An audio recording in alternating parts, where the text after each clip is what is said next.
Okay, I'm getting ready to put the servos into the wings, and one thing I do, probably should have done it on the last video, but maybe I forgot, I don't know.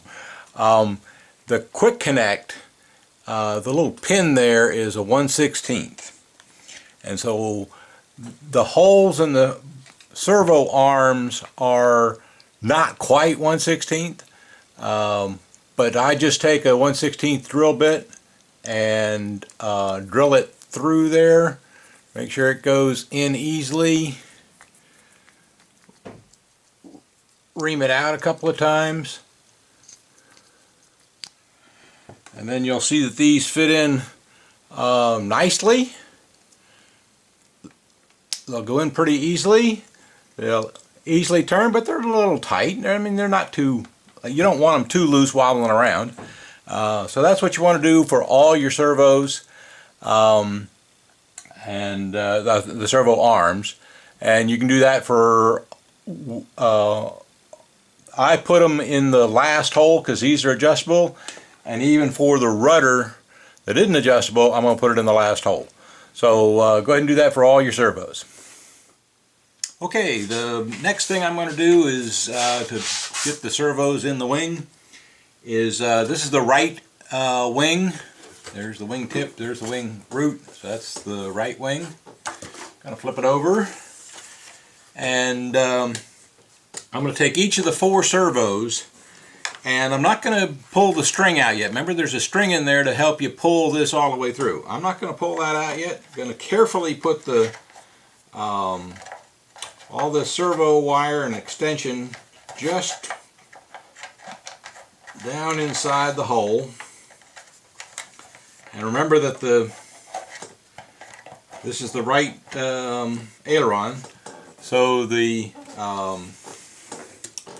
servo arm is going out toward the tip. There's the tip of the wing, and so it's going to go out toward the tip.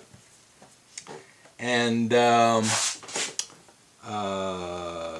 what I'm going to do is mark a hole with the pin vise. So I'm going to mark 4 holes with the pin vise and then cut it. And I forgot the pin vise. Let me go get it. Alright, now I'm back with my pin vise. This is a 1mm bit on a regular pin vise. Okay? And details of that will be in the completion guide about how to build everything. Okay? So what I'm going to do is going to center up as best I can that servo in the opening, and I'm going to just use the pin vise to puncture the covering enough to mark the hole. Okay, and make sure it stays nice and centered. Okay, and look at it before I pull it out, and that looks good. Okay, so now I can just go ahead and pull this all out. And the reason what we're doing is we're drilling a pilot hole to put the servo screws in. And you drill the pilot hole, and before you put the screws in, you put CA on it. So I'm going to take my pin vise and now carefully, 1mm I found to be the best. You can use a little bit bigger if you want. But the 1mm seems to work. Remember, a 1/16 is 1.56 millimeters, and that might be a little bit big. So if you got a pin vise with like a 1.2, that's probably okay. I'm going to use a 1mm. Been using it for years. And so now the pin vise, you screw in there. Okay. Get the dust away. Find the puncture hole.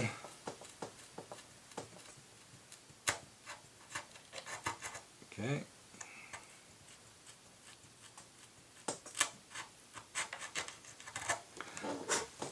Okay, so there's the 4 holes. I like to make sure they go in nice and easily. And what I found is that the 1mm is tight enough to make sure that thing stays, but you still got to put the CA in to harden the wood. So let me go get my CA and I'll be back in just a second. And just as a tip, I'm going to go ahead and do all 4 servos drilling the holes. And noting too, when I'm doing the right servo for the flap, this hole is actually slightly larger. So I'm going to make sure that it stays very carefully right in the middle, both left, right, top, bottom. And my finger's not going to be in the way, and I can puncture the 4 holes.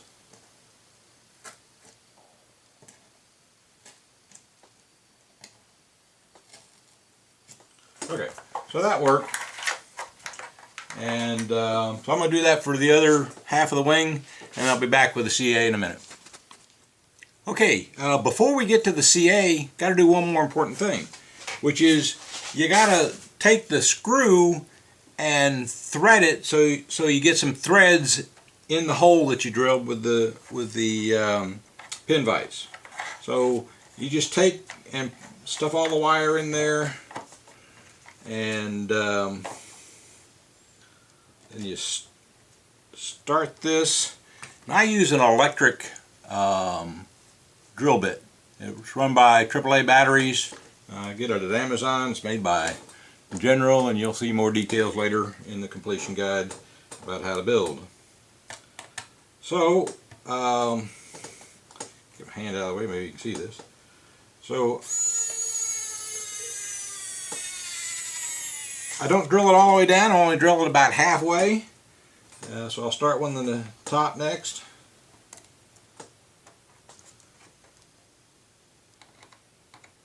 Since the pilot hole is there, it makes it a lot easier to get it all the way in, to get it in. Again, halfway is all you need.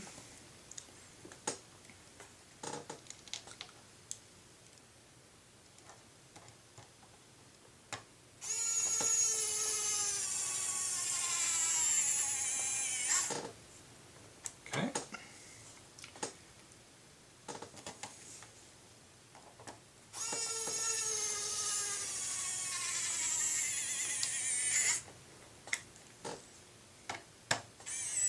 Okay. Again, those are all about halfway in. So all 4 of those servos are in. This is the aileron. That's the aileron here. Here's the flap, and here's the flap for this one. So now what I got to do is, since I got to mount these control horns for the flaps with a screw, and they are 4 tiny little screws that look like that.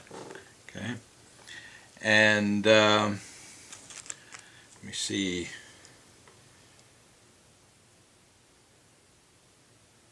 Yeah, they're less than a 1/16. They're almost a little more than a millimeter, but probably less than a 1/16. I'll still use my pin vise to drill the hole, but to find where the hole goes, you have to set up the flap control arm and push rod. The flap push rod, and have it so you can locate the holes here. So let me get the push rod ready. Be right back.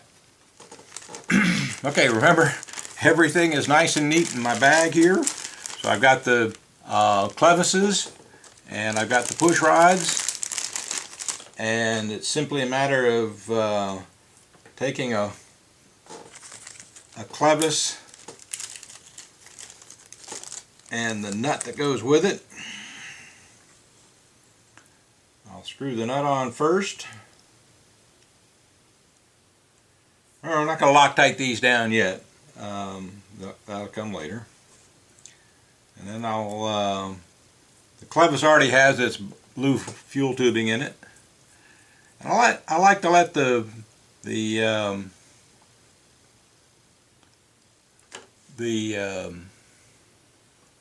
push rod come out just a little bit. Maybe you can see it there. Yeah, okay. So there, it's sticking out maybe more than an eighth, maybe 3/16 of an inch. And so now what I'm going to do is take the control horn. What do I do with the control horn? There it is. And I'm going to put it, I think the best place, I think they said the second hole. Let's see. It says the outer hole. That's interesting. Why the outer hole? I'd probably use a second hole. I guess you get more throw that way. So, okay, so I got the clevis ready. I've got the control horn ready. And I'm going to put the clevis on the control horn. Now they say the outer hole. I might change that later. But we'll see. We'll start with the outer hole. Just for aligning this, it doesn't really matter. So let's open up the clevis.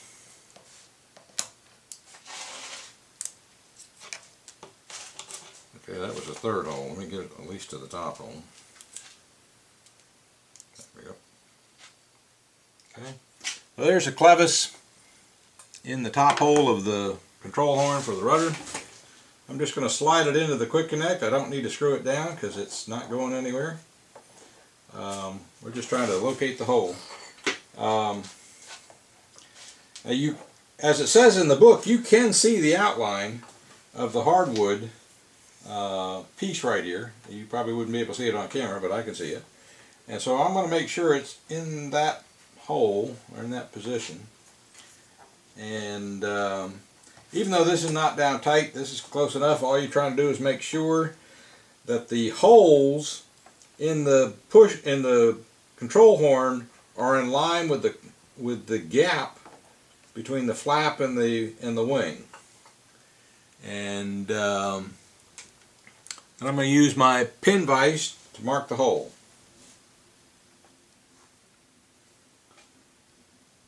Alright, get that right about there.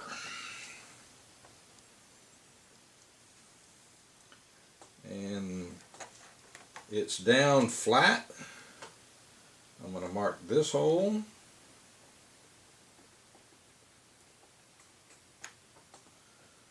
Then I'm going to use the other hand to hold that, and I can see the hole. Mark that hole. Okay, so now I've got my two holes. Yeah, I'm happy with that. It's straight enough. And I'll do the other side, and then I'm going to use this as the pilot hole, not going down very far.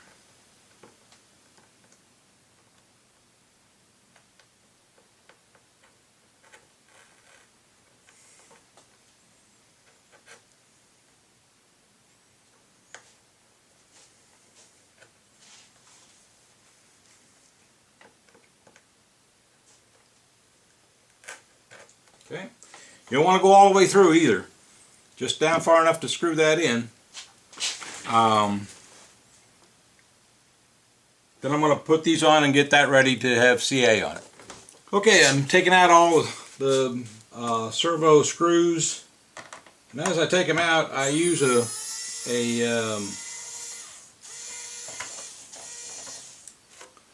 pair of tweezers that can hold them without my having to squeeze them. So I use a pair of tweezers to hold the screws as I pull them out, and that way they don't roll onto the floor.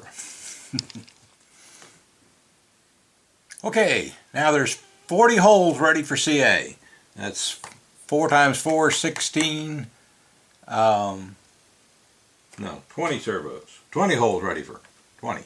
So 4 times 4 is 16 servo holes, and then 2 times 2, 4 control horn holes. So there's 20 holes to drill. And so I'm going to use mercury thin CA with a long applicator tip. Very handy when you're doing CA like this. Always have a paper towel around, and always have some debonder around. And because you don't want to get it on your fingers and get them stuck together. I'm going to do the first couple of holes here, and then you can figure out how the rest are done. I'm going to get the CA flow in here. I'm going to put 2 tiny drops. So that's 1, 2, 1, 2, 1, 2, 1, 2. And then the other thing I'm going to do is I'm going to take my piece of cork here, plastic cork, with a small paper clip stuck in it. That paper clip is less than 1 millimeter, and that's what I'm going to do to make sure that the CA does not seal over the hole. And so I'm going to do that times all the rest, and I'll be right back. Okay, all the CA is in the holes, and I poked all the holes with a paper clip attached to my plastic cork, and I've sealed up the CA, and I put the CA applicator tip on the debonder. I'm going to just run some debonder through the applicator tip, and that will clean out the CA out of the applicator tip, and it makes it reusable. Okay, so that now it won't be reusable forever. I get probably 6 uses out of one of these. That's close enough. They're only $1, but I'm cheap, so it works. Thank you. And by the way, the applicator tips aren't $1 a piece. They're about 6 for $1, so they're pretty cheap. But so am I. Okay, I like these holes CA to dry very well, at least 2 hours. I'm going to go take a 2-hour lunch break and come back later.